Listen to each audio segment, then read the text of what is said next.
Salut les magis Zozo, comment ça va? Bon, comme vous pouvez le constater, on est au pied du château de Poudlard. Car oui, je pense que vous l'avez tous entendu, mais HBO vient d'annoncer qu'ils vont faire un reboot de Harry Potter en série.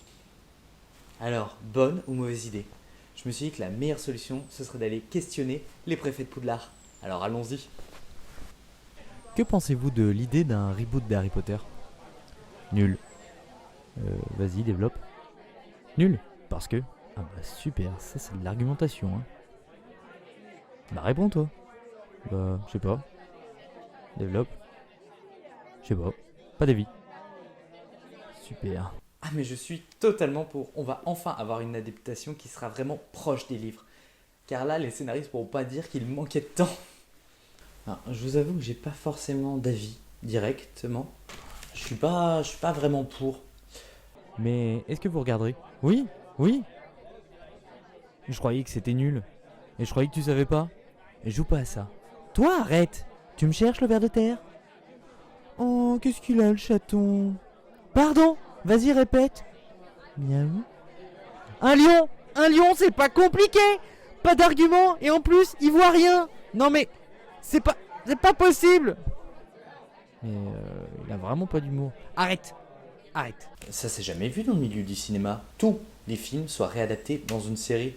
Je trouve ça assez surprenant, surtout qu'on a quand même l'image des personnages. Est-ce que Hermione serait Hermione sans être jouée par Emma Watson? Et j'ai peur en plus qu'aujourd'hui avec les nouvelles technologies, parce que dans les Animaux Fantastiques c'était un peu le cas, ils aient utilisé beaucoup de fond vert.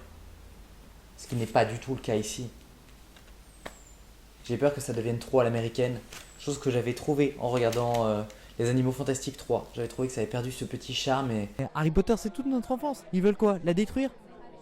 T'exagères pas un peu là quand même? Non mais tu vois Rogue joué par quelqu'un d'autre? Non. Bah voilà, je suis plutôt curieux de voir ce qu'ils vont faire. Je me dis que ça peut être une bonne opportunité pour voir Poudlard sous un nouvel angle et peut-être qu'ils arriveront à mettre en avant des maisons qui n'ont pas du tout été mises en avant dans les films. Ah bah, c'est pas compliqué.